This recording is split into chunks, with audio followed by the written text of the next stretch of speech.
आधुनिक हिंदी साहित्य में 8वें दशक की चर्चा जोर शोर से होती है। ये वो दौर था जब पक्षधरता अपने नए पैनेपन के साथ मुखर हुई, जब विसंगतियों को, विषमताओं को हिंदी के रचनाकार ज्यादा जटिल प्रिज्म में से देखने लगे। इस दौर में हिंदी के जो कथाकार हमारे सामने आए, उनमें एक नाम है हरीश पाठक का। अपने समय के बहुत सारे हिंदी साहित्यकारों की तरह हरीश पाठक न केवल सक्रिय कथाकार रहे, बल्कि उतने ही जागरूक पत्रकार भी रहे।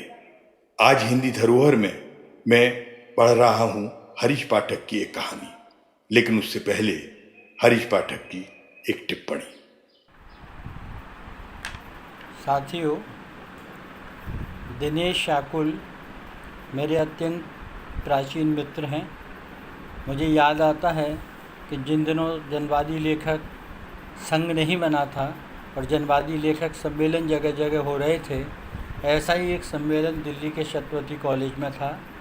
मैं उस सम्मेलन में शिरकत करने गया था और कार्यक्रम के बीच में से हम लोग, बगल में एक गार्डन था, वहाँ मैं, महेश दर्पण और अनिल जन्मेजय के साथ बैठे थे कि तभी एक पतला दुबला सा लड़का खादी का कुर्ता पहने वहाँ से निकला।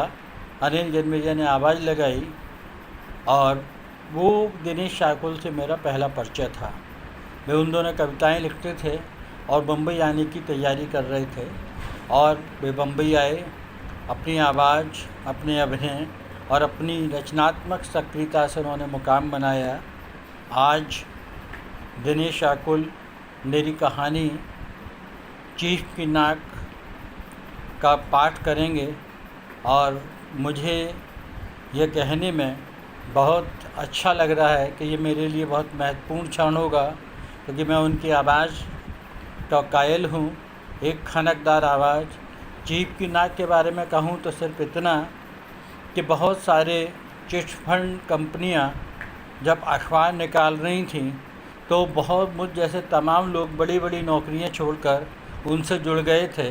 संपादक का पद या अन्य तमाम आर्थिक प्रलोभन थे, लेकिन मैंने 2 ऐसी कंपनियों से निकले अखबारों में काम किया और वहाँ का जो प्रपंच तंत्र होता है वो आपको संपादक बनाने, आपको लेखक बनाने के लिए नहीं, वो अपने व्यापार को हर तरीके से मजबूत करने का उन लोगों का एक गोपनीय अभियान होता है, जिसमें पत्रकारिता और पत्रकारिता से जुड़े ईमानदार लोग प्रतिपल हर क्षण छत बिछत होते हैं।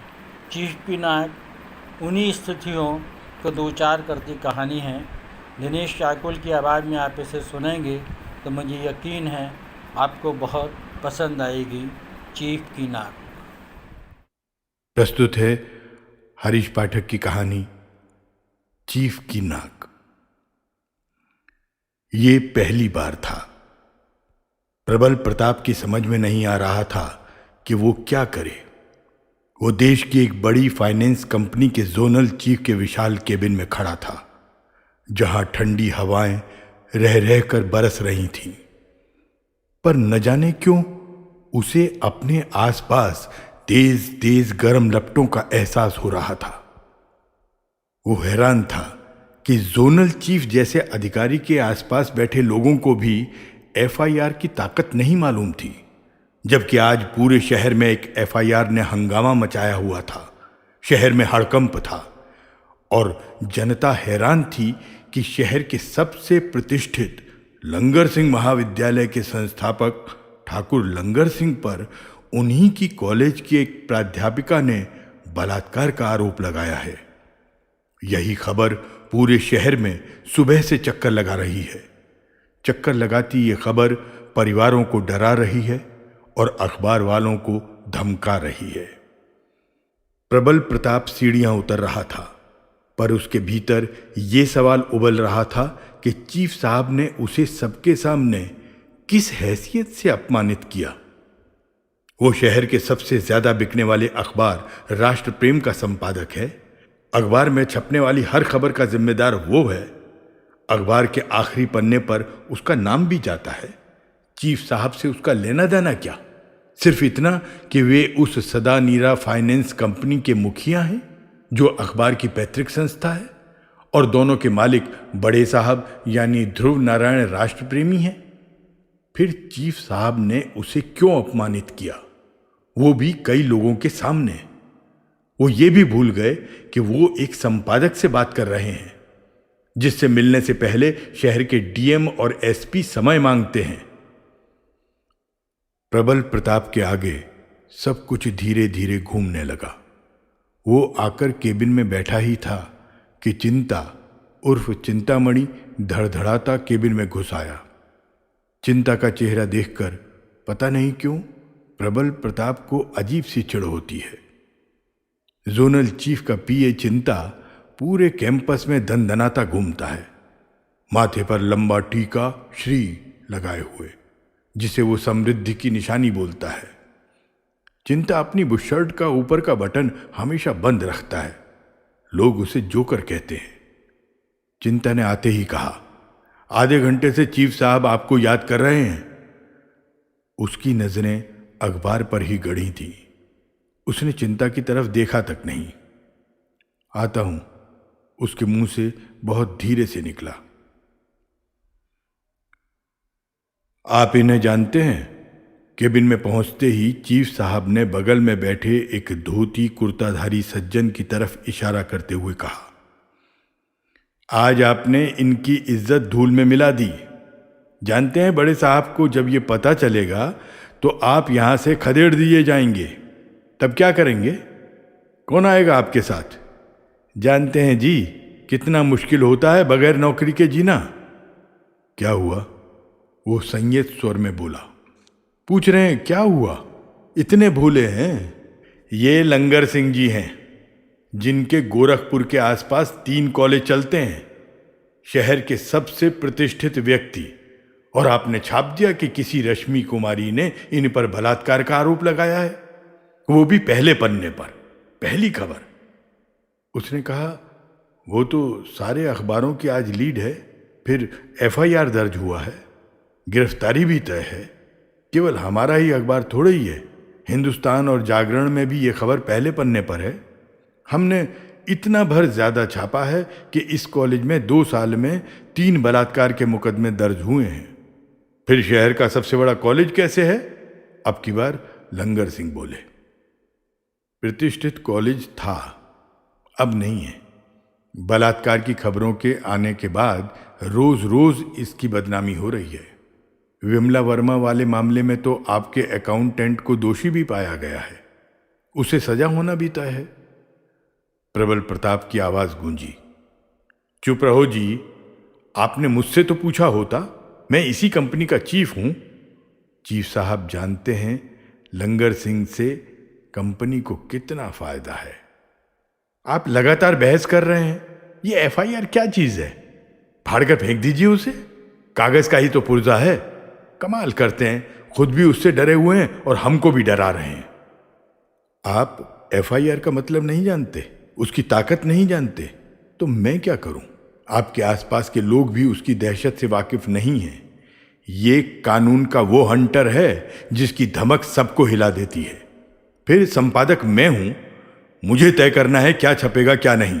अखबार में मेरा नाम जाता है, अदालत में मेरी गवाही होती है, आपकी नहीं। आप खबरों के बारे में मुझसे कुछ भी नहीं पूछ सकते। यह अधिकार सिर्फ ग्रुप एडिटर को है, आपको नहीं। प्रबल प्रताप एक सांस में बोल गया। चीफ ने बिफर कर कहा, ग्रुप एडिटर कौन? वो बहरा? और वो क्या जाने फाइनेंस के गुर? पैसा तो हम लोग लाते हैं, खबरों से पैसा आता है क्या? जानते हो तुम्हारे अखबार का पैसा कहां से आता है? हमारी कंपनी सदा नीरा तुम जैसों को पाल रही है। वो तो बड़े साहब का मन है, वरना काहे का अखबार, कैसी एफआईआर? लंगर सिंह भी गुर्राया। ये तो बेहद बदतमीज आदमी है, आपसे बहस कर रहा है। इसे मुर्गा बना दीजिए हमारे सामने, हमारा मन शांत हो जाएगा। अदालत में तो हम देख ही लेंगे कितनी रश्मि कुमारी हमारे आगे पीछे घूमती रहती हैं, आप जानते नहीं हैं क्या? देर तक केबिन सन्नाटे की बाहों में कैद रहा। प्रबल प्रताप ने लगभग चीखते हुए कहा, आगे से मुझे मत बुलाइए। आपके बुलाने पर अब मैं आऊंगा भी नहीं। ये तो धमकी दे रहा है। लंगर सिंह की आवाज गूंजी। प्रबल प्रताप नीचे अपने केबिन में आ गया। उसने फोन उठाया और ग्रुप एडिटर का नंबर दबा दिया। जब जब वो परेशान होता है, ग्रुप एडिटर का ही ऐसा कंधा है जिस पर वो अपना सिर टिका सकता है। बाबू तीर विजय सिंह, जिन्हें वो बाबू साहब कहता है, फोन के दूसरी तरफ थे। बोलो प्रबल सर, उसके कानों ने सुना। उसने पूरा किस्सा सुना दिया और उसे लगा बहुत देर से जो कुछ उसके भीतर उमड़ घुमड़ रहा था वो एक झटके में शांत हो गया। पहले धीमे फिर दहाड़ते हुए बाबू साहब ने कहा, डरना मत प्रबल सर, मैनेजरों से संपादक नहीं डरते। उनका काम पैसा जुटाना है, जुटाते रहें, जहां से जैसे भी जुटाएं। हमारा काम बेहतर अखबार निकालना है, निकाल रहे हैं, तभी तो नंबर 1 है। डरना मत, मैं बैठा हूं, मेरे रहते आपका कोई कुछ नहीं कर पाएगा। इसकी बदतमीजी बड़े साहब तक पहुंचा कर रहूंगा। फोन से टपके शब्द प्रबल प्रताप को ताकत दे गए। उसे लगा चीफ साहब के सामने झुकने का मतलब रोज रोज झुकना है। उसकी समझ में ही नहीं आता कि ग्रुप एडिटर को बहरा, यूनिक हेड को टुंडा और उसे हकला कहने वाला जोनल चीफ उत्तर प्रदेश के इस सबसे बड़े जोन का मुखिया क्यों और कैसे बना हुआ है। यह भी प्रबल प्रताप के समझ से परे है कि बड़े साहब उसे बेतहाशा पसंद भी क्यों करते हैं। एक झटके में प्रबल प्रताप की नजर कंप्यूटर पर गई। कंप्यूटर फिर बंद था। वो बड़बड़ाया, आज कंप्यूटर बार बार हैंग क्यों हो रहा है। उसने सिस्टम इंजीनियर को फोन किया। उधर से आवाज आई, सर्वर डाउन है सर, कुछ देर में ठीक हो जाएगा। जिंदगी के इस मोड़ पर आकर न जाने क्यों प्रबल प्रताप को लगने लगा है कि जिंदगी भी हैंग हो रही है, कभी तेज तेज, कभी धीमे धीमे, तो कभी कंप्यूटर के साह स्क्रीन की तरह काली, भद्दी और बेरौनक। कंप्यूटर में खबरों की पुरानी फाइलें खोलने और बंद करते वक्त एक दिन अचानक उसकी अपनी जिंदगी की फाइल ही खुल गई। वो चुप चुप उसी खुली फाइल की एक एक लकीर को पकड़ता छोड़ता रहा। उसके सामने उभरा मुंबई का वो वीटी स्टेशन, जहां से आज वो विदा ले रहा था और जा रहा था नई नौकरी पर। स्टेशन के ठीक सामने टाइम्स ऑफ इंडिया की भव्य इमारत थी, गौथिक कला का ऐतिहासिक नमूना। इसी इमारत से निकलने वाले देश के सबसे बड़े अखबार में उसने पूरे 11 साल नौकरी की थी। पत्नी सामने थी, उसकी आंखें गीली थीं और कह रही थी, इस उम्र में मुंबई छोड़ना और आपका अकेला रहना ठीक नहीं है। नई कंपनी, नया अखबार कितना टिकाऊ साबित होगा मैं नहीं जानती, पर इतना ज़रूर जानती हूं कि कहीं ये नौकरी रास नहीं आई तब हम क्या करेंगे। ठीक है, आप यहाँ संपादक नहीं थे, पर अखबार तो देश का नंबर 1 है। फिर उसकी आवाज़ में भारीपन उतर आया और बोली, कहीं ऐसा न हो कि ये गलती हमें जिंदगी भर का जख्म दे दे। प्रबल प्रताप सन्नाटे में था। पत्नी के शब्द टन टन की ध्वनि के साथ उसके कानों में बज रहे थे। एक लंबी सीटी बजी और ट्रेन प्लेटफॉर्म पर रेंगने लगी। सरकती ट्रेन और हवा में हिलता वंदना का हाथ उसे भीतर तक भेद गया। वंदना का हाथ कभी आंखों तक आता तो कभी हवा में हिलता। धीरे धीरे प्लेटफॉर्म एक गोल काले धब्बे में तब्दील हो गया। वो दरवाजे से सरक कर सीट पर बैठ गया, पर उसके कानों पर वंदना थी। रह रहकर उसके कान सुन रहे थे, ऐसा न हो कि ये गलती हमें जिंदगी भर का जख्म दे दे। जख्म तो उसे मिले, जख्मी हुए उसके सपने। वो जिन उम्मीदों पर सवार होकर दैनिक राष्ट्रप्रेम का संपादक बनकर गोरखपुर आया था, वैसा उसने कुछ नहीं पाया। उसे याद आया सुबह का वो दिन जब वो दफ्तर पहुंचा ही था कि चीफ रिपोर्टर ने एक कार्ड उसकी तरफ बढ़ाते हुए कहा था, आज रात 8 बजे अगस्त क्रांति मैदान में रामलीला समिति का विशाल कवि सम्मेलन है। बड़े कवि आ रहे हैं, ऊपर से आदेश है। फोटोग्राफर को बोल दिया है, 1-2 कवियों से छोटी सी बात भी कर लेना, खबर के बीच में बॉक्स लग जाएगा। प्रबल प्रताप की यहीं ध्रुव नारायण राष्ट्रप्रेमी से मुलाकात हुई थी। वो राष्ट्रभक्ति के गीत मंच से सुना रहे थे। प्रबल प्रताप को उनकी कविताओं में कोई दिलचस्पी नहीं थी, पर मंच के आगे बैठे नौजवान उनकी हर कविता पर ताली बजा रहे थे। वो सुना रहे थे, तरुण क्रांति का शंख बजाओ रे, विषमता दूर भगाओ रे। और मंच के ठीक सामने बैठे नौजवान ताली दर ताली बजा रहे थे। पर प्रबल प्रताप को उनसे मिलकर बात करके जरा भी अच्छा नहीं लगा। वो भौचक था कि बातचीत में जब उसने पूछा, कविता में आपका आदर्श, तो वो बड़े गर्व से बोले, काका हाथरसी। उसने फिर दोहराया, काका तो हास्य व्यंग के कवि हैं, उनका साहित्यिक योगदान तो ज़्यादा नहीं है। निराला, दिनकर, पंत में से कोई? वो बेधड़क बोले, मैं काका को सबसे ऊपर मानता हूँ। उनकी निश्चल हंसी, उनका कविता पढ़ने का अंदाज, लोगों को लोटपोट कर देने की कला लाजवाब है। वे सबसे ऊपर हैं। फिर वे काका हाथरसी की कुछ कविताएं सुनाकर खुद इतनी जोर से हंसने लगे कि प्रबल प्रताप डर गया। ध्रुव नारायण राष्ट्रप्रेमी से ये उसकी पहली मुलाकात थी। जाते जाते उन्होंने कहा, मिलते रहिए, एक साथ 33 शहरों से राष्ट्रप्रेम नाम का रंगीन ब्रॉडशीट अखबार निकाल रहा हूं, संपादक बना दूंगा, संपादक। इसी कोण पर आकर सब कुछ बदल गया था। अरसे तक रिपोर्टिंग करते करते प्रबल प्रताप ऊब गया था। प्रशासन से लेकर हेल्थ और रेलवे से लेकर लेबर तक सारी बीट वो देख चुका था। उसके भीतर एक महत्वाकांक्षा बार बार पछाड़ खा रही थी कि जब जहां उसे मौका मिले वो संपादक की कुर्सी पर बैठ जाए, एक ऐसा अखबार निकाले जिसमें जनता का चेहरा दिखे, वो जनता का लाडला अखबार बने, उसके केबिन के बाहर भीड़ ही भीड़ हो और अखबार के आखिरी पन्ने पर बतौर संपादक उसका नाम हो। ये सपना हर रोज हर वक्त उसके मन के भीतर गश्त लगाता। उसने इस सपने की खातिर ही सोच लिया था कि यदि शहर भी बदलना पड़े तो उसे कोई दिक्कत नहीं। वंदना की नौकरी चल ही रही है। ये तो उसे राष्ट्र प्रेम में आकर पता चला कि मंच से राष्ट्रभक्ति के गीत गाने वाले और अपने हर समारोह की शुरुआत में भारत माता की मूर्ति पर पुष्प अर्पित करने वाले ध्रुव नारायण राष्ट्रप्रेमी उस सदा नीरा फाइनेंस कंपनी के मुखिया हैं जिसकी पूरे देश में 373 ब्रांच हैं। सदा नीरा का तंत्र ध्रुव नारायण राष्ट्रप्रेमी ने इस तरह बनाया था कि उसकी सांसें उसी के इशारे पर ऊपर नीचे चलती थीं। जोन में बांट दिया था पूरा देश। हर शहर में, गांव में, कस्बे में सदा नीरा के दफ्तर थे। उसके एजेंट, जिन्हें वो फील्ड वर्कर कहते, रोज घर घर जाकर 10 रुपए से लेकर 100 रुपए तक इकट्ठे करते।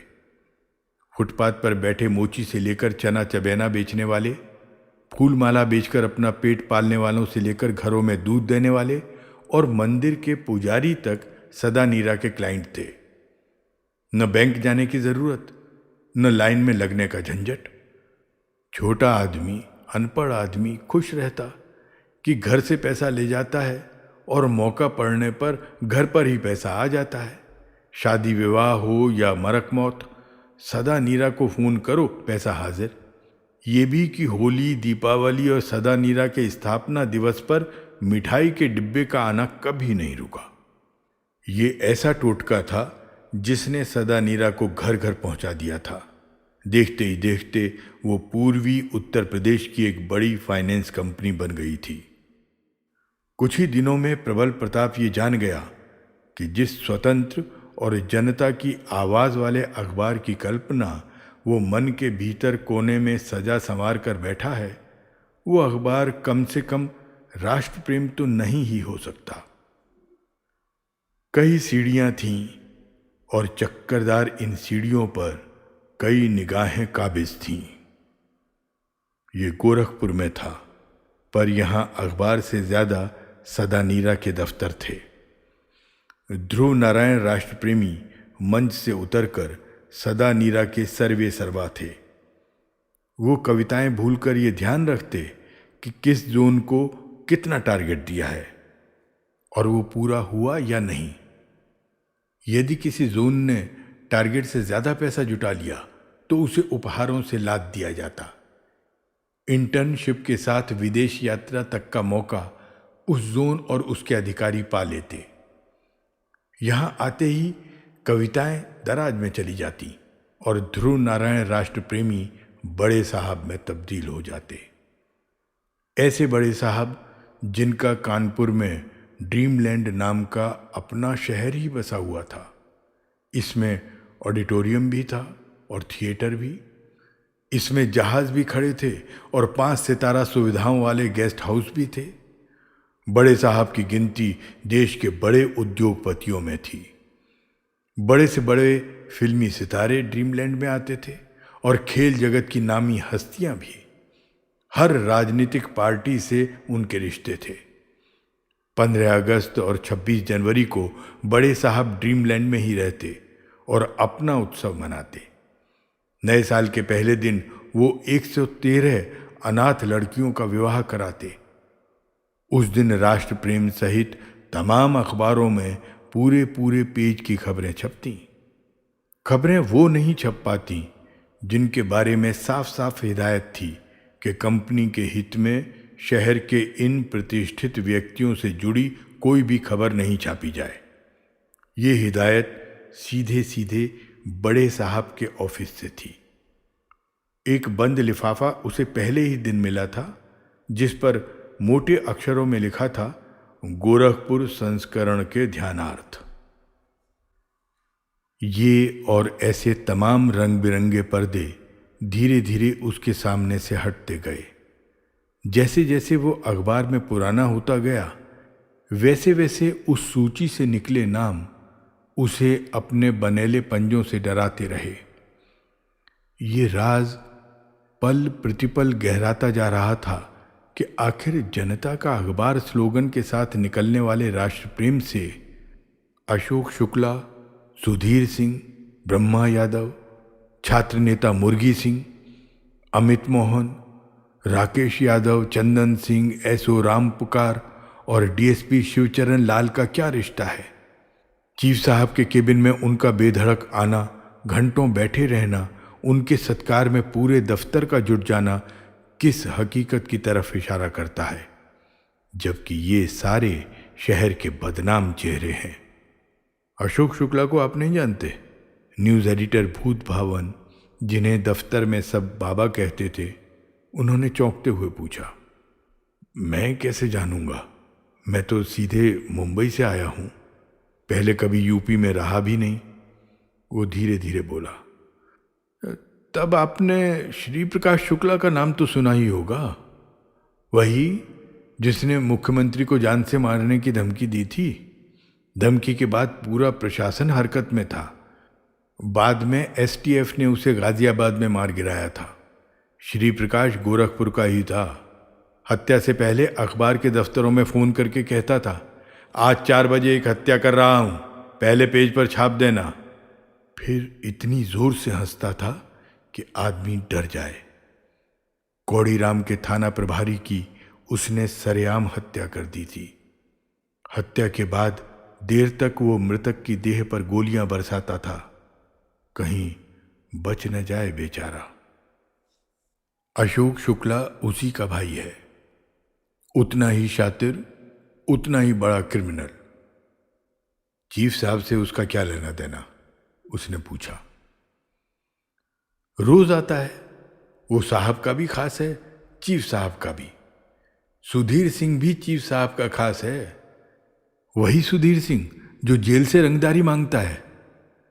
परसों ही खबर छापी थी, डॉक्टर रूपम से 20 लाख मांगे थे। वो डरा डरा सा बोला। जी, वही सुधीर सिंह जो जेल से रंगदारी मांगता है और पैरोल से छूटने के बाद सबसे पहले चीफ साहब के पैर छूने आता है। इधर छूटा, उधर फिर कोई हत्या, फिर भीतर। अब की भूत भावन खिलखिलाकर हंस पड़ा। एक बार तो सुधीर सिंह अपने दलबल के साथ जब दफ्तर आया तो अपना क्राइम रिपोर्टर आलोक दुबे वहीं बैठा था, चीफ साहब के पास। उसके आते ही चीफ साहब हाथ जोड़कर खड़े हो गए। उसके साथ आए लोग सोफे पर आलती पालती मारकर बैठ गए। एक आदमी सिर पर पोटली रखे था। सुधीर सिंह ने उससे कहा, चीफ साहब को दे दो। उसने पोटली चीफ साहब की टेबल पर रख दी। कितने हैं? चीफ साहब ने पूछा। फोन पर बताऊंगा, सुधीर सिंह ने कहा। किसके नाम? चीफ साहब ने फिर पूछा। एक नई लड़की है, उसके नाम। नाम? चीफ साहब फिर बोले। वो भी फोन पर बताऊंगा। सुधीर सिंह फिर से हंस दिया। फिर वो बड़े इत्मीनान से बोला, स्टेशन के चौराहे से हम जैसे ही आपके दफ्तर के लिए मुड़े तो ट्रैफिक पर खड़ी पुलिस हमें ऐसे देख रही थी जैसे आंखों से ही गोली चला देगी। अभी सुधीर सिंह बोल ही रहा था कि पुलिस के सायरन की आवाज़ पहले धीमी फिर तेज तेज होती गई। सुधीर सिंह के मुंह से निकला, पुलिस? यहाँ अखबार के दफ्तर में? जब तक सीढ़ियों से तेज तेज आवाज़ें आने लगीं। सुधीर सिंह और उसके साथी फुर्ती से उठे। सुधीर सिंह ने चीफ साहब को धकियाया और उनके पीछे की खिड़की से दनादन सारे लोग कूद गए। केबिन में अफरा तफरी मच गई। चीफ साहब चिंता चिंता चिल्लाए और पोटली उठाकर बगल के कमरे की तरफ भागे। चिंता आया और पोटली को उसने झटके से एक अलमारी में बंद कर दिया। चीफ साहब बगल के गेस्ट रूम में चप्पल उतारकर आराम से बैठ गए। डर के मारे उन्होंने बगल में पड़ा अखबार उठा लिया। वो तो चिंता ने सीधा किया, घबराहट में उन्होंने उल्टा अखबार पकड़ लिया था। पुलिस आई, चली गई। भूत भावन फिर हंसा। वो बोला, ये चीफ साहब हैं सर। घबराहट होती है कभी कभी ये देखकर कि शहर के सबसे ज्यादा बिकने वाले अखबार की पैतृक संस्था का जोनल चीफ अपराधियों को शरण भी देता है और उनसे रिश्ते भी रखता है। छात्र नेता के नाम से मशहूर मुर्गी सिंह ने तारामंडल में अपनी पूर्व प्रेमिका को बीच चौराहे पर जला दिया था। जब तक उसकी देह जलती रही वो रिवॉल्वर थामे वहीं खड़ा रहा। राम पुकार जब रेती चौक में एसओ था तब अपने लापता भाई का पता लगाने की गुहार लेकर थाने पहुंची एक गर्भवती महिला को उसने इतना प्रताड़ित किया कि उसका थाने में ही गर्भपात हो गया। शहर भर में हंगामा मचा। महिलाओं ने थाने को घेर लिया। राम पुकार का पहले निलंबन हुआ, बाद में उसको बर्खास्त कर दिया। अब तुर्कमानपुर में होटल चलाता है। वो भी चीफ साहब का खास है। डीएसपी शिवचरण लाल, जिसने फंदे पर लटकी अपनी पत्नी का वीडियो बनाकर खुद वायरल कर दिया था, बाकायदा सजा काटकर लौटा है। उसने तो चीफ साहब की छोटी बेटी के विवाह की सारी तैयारी की थी। दरवाजे पर वो साफा बांधे ऐसे खड़ा था जैसे चीफ साहब की बेटी न होकर उसकी बेटी हो। भूत भावन शांत हो गया। प्रबल प्रताप भी शांत था। एक ऐसा सन्नाटा दोनों के बीच पसरा था जो धीरे धीरे डर पैदा कर रहा था। घंटी बजी। प्रबल प्रताप ने फोन उठाया। दूसरी तरफ चिंता था। साहब बात करेंगे, उसने कहा। ये पंडवा कौन है जी? चीफ साहब की आवाज आई। पंडवा? मैं तो नहीं जानता, वो बोला। अरे कोई पंडवा था आपके पहले संपादक, 2 घंटे से नीचे बैठा है, भीख मांग रहा है, कह रहा है रिटायर हुए 3 साल हो गए, न पीएफ मिला न बकाया। अरे हम क्या करें जी, हमारा अखबार से क्या लेना देना, बड़े साहब जाने, उनका काम। इस बीच भूत भावन फुसफुसाया। प्रदीप पांडे होंगे, पुराने संपादक, कई दिन से चक्कर लगा रहे हैं। नौतनवा में एक्सीडेंट में जब से उनका बेटा मरा है बेहद परेशान है। कल मेरे पास भी आए थे, आपसे मिलना चाह रहे थे, पर कल आपको फॉरेस्ट क्लब में मालिनी अवस्थी के कार्यक्रम में जाना था। मैं नहीं जानता, मेरे पहले वे ही संपादक थे मुझे इतना भर पता है, उसने टुकड़ा टुकड़ा कहा। पर उसने साफ साफ सुना चीफ साहब किसी से कह रहे थे, भगाओ साले को, पेड़ पर लटका है क्या पैसा जो तोड़ कर दे दूं? कितनी मुश्किल से जुटता है पैसा, ये मैं ही जानता हूं। फोन कट गया था। फोन से उभरा चीफ साहब का बदमिजाज चेहरा प्रबल प्रताप को तोड़ रहा था। ये कैसा आदमी है जिसने मान मर्यादा की सारी दीवारें तोड़ दी हैं। सुधीर सिंह के सामने हाथ जोड़ता है और प्रदीप पांडे को भगाओ साले को कहता है। पांडे को पंडवा कहता है और अपराधियों को सर। उसे लगा वो सायास ही उस अंधी गुफा के मुहाने पर खड़ा है जिसके आसपास चमकदार रोशनी थी। उसी चमकदार रोशनी ने उसे छल लिया था। वो झिलमिलाती और मन को रिझाती उस रोशनी के पीछे का स्याह अंधेरा कहाँ समझ पाया था। वो तो सुन रहा था वंदना की आवाज, ऐसा न हो ये गलती हमें जिंदगी भर का जख्म दे दे। उसने दोनों हाथों से कान बंद कर लिए। तो वो ठगा गया है। उसके भीतर से एक मजबूर आवाज उभरी, ठगा तो कोई और गया था। ये किस्सा उसने कई बार कई लोगों से सुना था। जब जब सदा नीरा की बात चलती तब तब श्रीधर पंजाबी का जिक्र जरूर होता, और श्रीधर पंजाबी का जिक्र होता तो ये सच बेपर्दा हो जाता कि ध्रुव नारायण राष्ट्र प्रेमी का देश प्रेम, देश के प्रति उनकी निष्ठा, भारत माता की विशाल मूर्ति के आगे उनका झुकना और पर्व जैसे आयोजन सिर्फ और सिर्फ छलावा हैं। उनकी नींव में वो दगाबाजी बहुत चुपके से आ बैठी है जो दगाबाजी उन्होंने श्रीधर पंजाबी के साथ की। वक्त की रेत में सब कुछ फिसल गया। लोग हाथरस को भूल गए, लोग श्रीधर पंजाबी को भूल गए, लोग उस मायावी लोक में गुम हो गए जो ध्रुव नारायण राष्ट्र प्रेमी का बनाया हुआ था। ये किस्सा हाथरस का नहीं है, ये किस्सा कानपुर का नहीं है, ये किस्सा ध्रुव नारायण राष्ट्र प्रेमी के उस कायांतरण का है जिसमें वो कवि सम्मेलनों के मंच से उतरकर सदा नीरा जैसे विशाल साम्राज्य का बड़ा साहब बन जाता है। स्कूटर पर कुर्ता पाजामा पहनकर गली गली घूमने वाला ध्रुव नारायण ऊपर से नीचे तक सफेदी में डूब जाता है। वो सफेद सफारी, सफेद जूते, सफेद कार, यहाँ तक कि उसका केबिन तक सफेदी में सराबोर था। पर्दे सफेद, सोफा सफेद, टेबल, कुर्सी, घड़ी सब कुछ एक ही रंग में रंगा, झक सफेद। वो 13 दिसंबर की सर्द रात थी। हाथरस के मेले का कवि सम्मेलन था। काका हाथरसी के बगल में बैठे ध्रुव नारायण अपनी कविता पढ़ चुके थे। संयोजक से अपना लिफाफा भी ले चुके थे कि एक पर्ची ने उनकी जिंदगी में हलचल पैदा कर दी। उनके हाथ में एक पर्ची आई जिस पर लिखा था, आज रात आप मेरे मेहमान हैं, श्रीधर पंजाबी।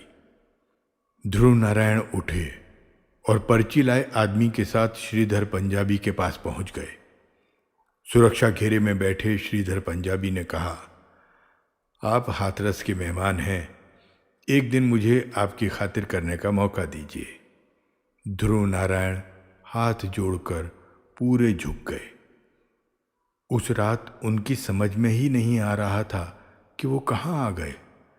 मीलों तक फैली कोठी, बाग ही बाग, दरवाजे पर जबरदस्त सुरक्षा, गेट से लेकर कोठी तक जाने के लिए मर्सिडीज सीएनजी कारों की भी एक कतार खड़ी थी।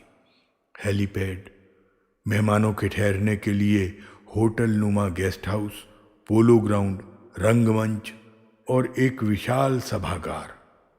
ध्रुव नारायण को लगा वो किसी स्वप्न लोक में आ गए हैं जिसके हर दरवाजे पर कौतुक और जिज्ञासा की चादर तनी है। वो नीचे बैठे थे और उन्हें रुकना ऊपर के कमरे में था। संगमरमर की सीढ़ियों से जो रास्ता ऊपर जा रहा था उसकी रेलिंग सोने से मढ़ी थी। जिस कमरे में ध्रुव नारायण रुके थे उसके पीछे कलकल करती एक नदी थी, नीले जल से लबालब। बताया गया कि यहां तक लाने के लिए नदी की धारा को ही मोड़ दिया गया था। रात भर सो नहीं पाए ध्रुव नारायण। ये कैसा संसार था जो उन्हें हर पल चौंका भी रहा था और डरा भी रहा था। श्रीधर पंजाबी के इस स्वप्न संसार में वो आ कैसे गए? क्या उनकी कविताओं ने ये दुनिया दिखा दी? यही सोचते सोचते वो कहाँ और कैसे भटकते रहे उन्हें नहीं मालूम। उन्हें ये भी नहीं मालूम कि इसके बाद वो कितनी बार हाथरस आए और इस कोठी में ही रुके।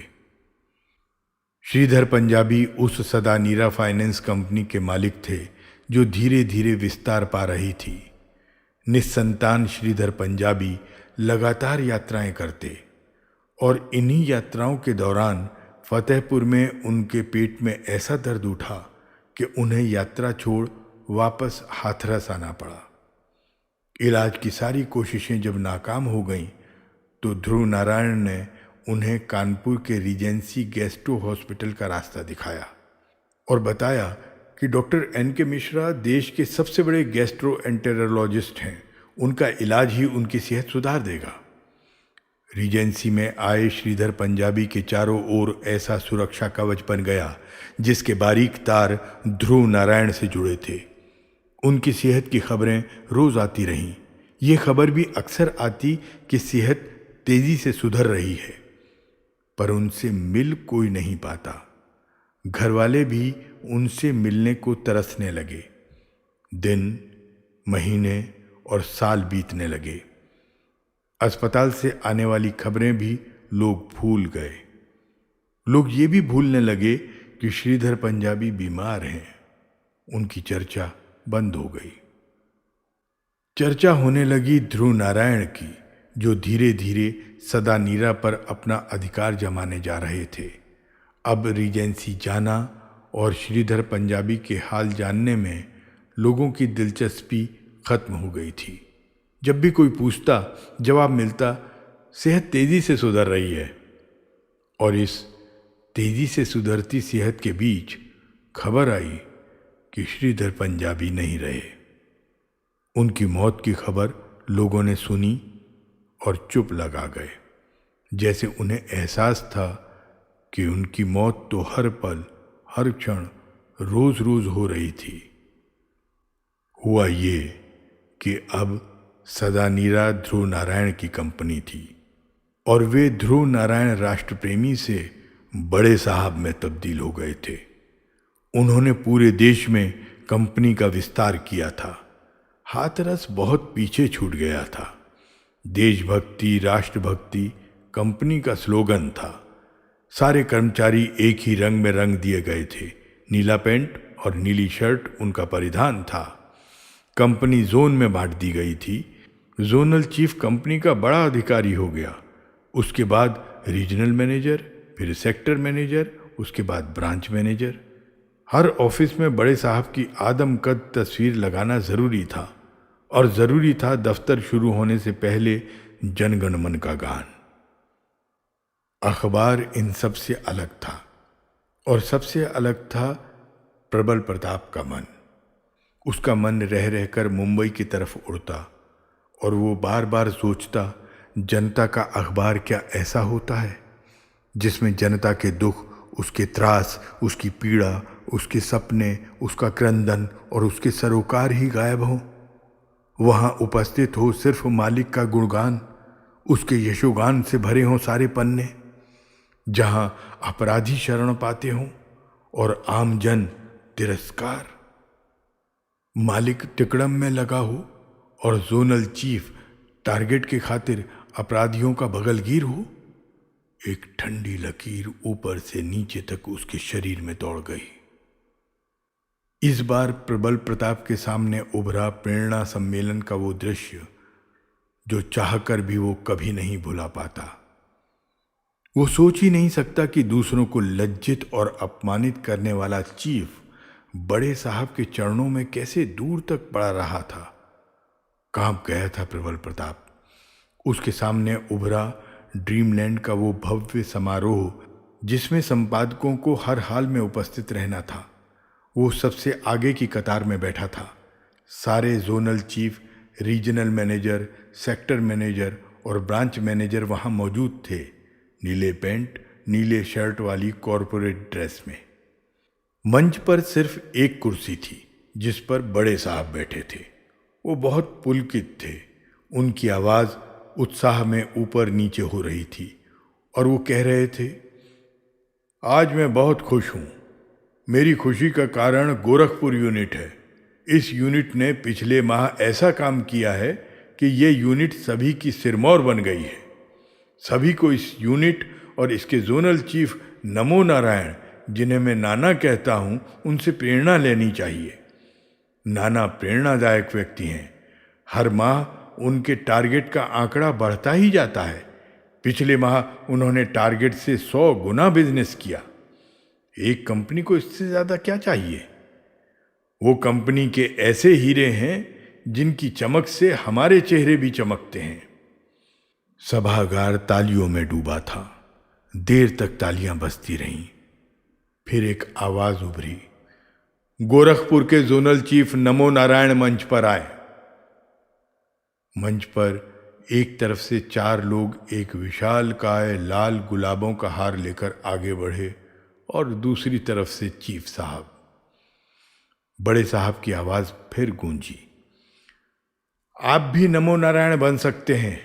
आप भी एक दिन इसी तरह इसी मंच पर मेरे हाथों सम्मानित हो सकते हैं, बशर्ते आपका टारगेट भी 100 गुना हो जाए। वो रुके, फिर बोले, क्या थे नमो नारायण? कुछ भी नहीं, 0। जब मुझसे मिले नंगे बदन थे, सिर्फ एक चड्डी बदन पर थी। मैं कोठी के बाहर खड़ा था।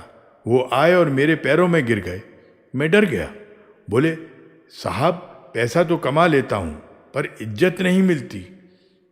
तब कानपुर में वो छोटा हाथी चलाते थे। छोटा हाथी जानते हैं ना आप? टाटा का एसी वाहन जिसे मेटाडोर भी कहते हैं, जो सामान लादने के काम आता है। सामान लादते थे और दिन भर कभी बर्रा, कभी नौबस्ता, कभी जाजमऊ, कभी विजयनगर तो कभी स्वरूप नगर घूमते थे, पसीना पसीना। चिंतामणि अगली सीट पर इनके पास बैठा रहता। मैंने कहा, दफ्तर आना, पूरे कपड़े पहनकर, ऐसे मत चले आना। बिहार से आए थे, आरा के रहने वाले हैं। जब लक्ष्मणपुर बाथे नरसंहार हुआ और 60 लोग मारे गए तो इतने डर गए कि आरा ही छोड़ दिया। सीधे तूफान एक्सप्रेस पकड़ी और कानपुर आ गए। अचानक मंच पर हलचल हुई। चीफ साहब दोनों हाथ जोड़े आगे बढ़े और बड़े साहब के पैरों में लौट गए। वो रो रहे थे। लोग दौड़े, उन्हें उठाया, पर लगा बड़े साहब के पैरों में कोई चुंबक था। चीफ साहब टस से मस नहीं हो रहे थे। प्रबल प्रताप स्तब्ध था। वो बड़े साहब को इत्मीनान से सुन रहा था। वो सुन रहा था उस चीफ साहब का सच्चा किस्सा, जो आज का एक बिगड़ैल अफसर है, जिसकी जुबान पर सिर्फ और सिर्फ बदतमीजी के कुछ नहीं होता। सम्मेलन खत्म हो गया था। बड़े साहब कह रहे थे, परसों स्थापना दिवस है, जोर शोर से इसे मनाइए, कोई कसर न रहे, तैयारी पूरी करें। सब गोरखपुर लौट आए। सब तरफ चीफ साहब की चर्चा थी। वो किस तरह देर तक बड़े साहब के पैरों में पड़े रहे। उन्हें बमुश्किल उठाया गया। उनकी आंखें लाल सुर्ख हो गई थीं। वो बड़े उत्साह से उस हार को गोरखपुर ले आए जो उन्हें पहनाया गया था। वो हार कई दिनों तक उनके केबिन में सजा रहा। सज रहा था पूरा कैंपस। स्थापना दिवस की सब जगह धूम थी। मेन गेट पर बड़े दरवाजे लगाए गए। पूरे कैंपस को रंगीन रोशनियों से ढक दिया गया। गुलाब की पंखुड़ियों से पटा पड़ा था चीफ साहब का केबिन। गार्डन जहां पर भाषण होना था, वहां एक विशाल मंच बनाया गया था। मंच के पीछे बड़े साहब की आदमकद तस्वीर थी। गार्डन के पेड़ रोशनी में नहाए थे। संपादकीय, मशीन, स्टोर, रिसेप्शन, सब जगहें रंगीन गुब्बारों से पाट दी गई थीं। सबको ठीक 10 बजे आना था, कॉरपोरेट ड्रेस में। पहले बड़े साहब का उद्बोधन सुनाया जाना था, फिर चीफ साहब का भाषण। अंत में कतार में लगकर सबको मिठाई लेनी थी। प्रबल प्रताप को मंच पर बुलाया गया। वो चीफ साहब के बगल में खड़ा था। सबसे पहले कानपुर से आया बड़े साहब का भाषण पढ़ा गया। तालियां बजी और बजती रही। अब चीफ साहब की बारी थी। वो लगातार बोले जा रहे थे और उनका हर शब्द प्रबल प्रताप के भीतर झल्लाहट पैदा कर रहा था। वो हैरान था कि इतनी बड़ी कंपनी का जोनल चीफ बार बार कह रहा था, सदा नीरा फैमिली का जो परिवार है, और प्रबल प्रताप उनके बगल में खड़ा लाचार था। वो बेबस था। वो कह रहे थे, तिलक ने कहा था तुम मुझे खून दो, मैं तुम्हें आजादी दूंगा। और प्रबल प्रताप उन्हें रोक नहीं पा रहा था। वो उन्हें बताना चाहता था कि आप गलत बोल रहे हैं। भीड़ सन्नाटे में थी और चीफ साहब अपनी ही धारा में। वो कह रहे थे, व्यक्ति व्यक्ति को लेकर चल रहा है, संस्था को लेकर नहीं, जबकि संस्था बड़ी है, व्यक्ति नहीं। वो देर तक बोलते रहे। प्रबल प्रताप ने सुनना बंद कर दिया। उसने अब की आंखें बंद कर ली। मंच से उसका नाम पुकारा गया तो उसकी आंखें खुली। वो माइक तक पहुंचा कि चीफ साहब उसके कान में फुसफुसाए, कम ही बोलिए, हमारी नाक मत कटवाइए, अर्र बर्र मत बोलना।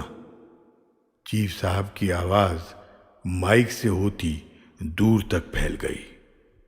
प्रबल प्रताप सन्न रह गया। उसे लगा किसी ने बिजली का नंगा तार उसकी रीढ़ में ऊपर से नीचे तक छुआ दिया है। करंट से थरथराता शरीर, गुस्से में उबलता प्रबल प्रताप। उसने खुद को संभाला, कुछ ठिठका, फिर बोला, साथियों, चीफ साहब के बाद मैं क्या कहूं? वो सब कुछ बोल ही चुके हैं। आज मैं बोलूंगा नहीं, कुछ करूंगा। और वो झटके से मुड़ा और तेज मुक्का उसने चीफ साहब की नाक पर जड़ दिया। चीफ साहब चिल्लाए, चिंता चिंता। फिर वो लगातार चीफ साहब पर मुक्के बरसाता रहा। फिर उसने स्टैंड से माइक निकाला और चीफ साहब के माथे पर जड़ दिया। पहले तेज, फिर धीमी धीमी होती उनकी कराहें माइक से होती कैंपस में दौड़ती रहीं। उसने देखा कतार में लगे लोग हिल तक नहीं रहे हैं। सब चुपचाप अपनी जगह खड़े हैं। सुरक्षाकर्मी उतरी बंदूक लिए खामोश खड़े हैं। वो मंच से उतरा, कतार में खड़े लोगों के बीच से आगे बढ़ा। एक जानलेवा सन्नाटा सब तरफ पसरा था। चीफ साहब की कराहें अब धीरे धीरे उभर रही थीं। वो मेन गेट तक आया, दरवाज़ा अपने आप खुल गया। वो सड़क तक आया। आसमान बादलों से घिरा था। ठंडी हवाएं रह रहकर बह रही थीं। हवा में बारिश की फुहारें थीं। उसने रिक्शा रोका और धम्म से बैठ गया। पार्क होटल के सामने से गुजरता रिक्शा अब यूनिवर्सिटी चौराहे की तरफ जा रहा था। फुहारें बढ़ती जा रही थीं। तेज तेज फुहारों के बीच दूर कहीं से आवाज आ रही थी, पहले धीमे धीमे, फिर तेज तेज। तब शुभ नामे जागे, तब शुभ आशीष मांगे, गाहे तब जय गाथा। रिक्शा धीरे धीरे आगे बढ़ रहा था। वो कहाँ जा रहा है उसे कुछ नहीं मालूम। अब उसे अपना ही रास्ता खोजना था। यहाँ कहानी समाप्त हो जाती है।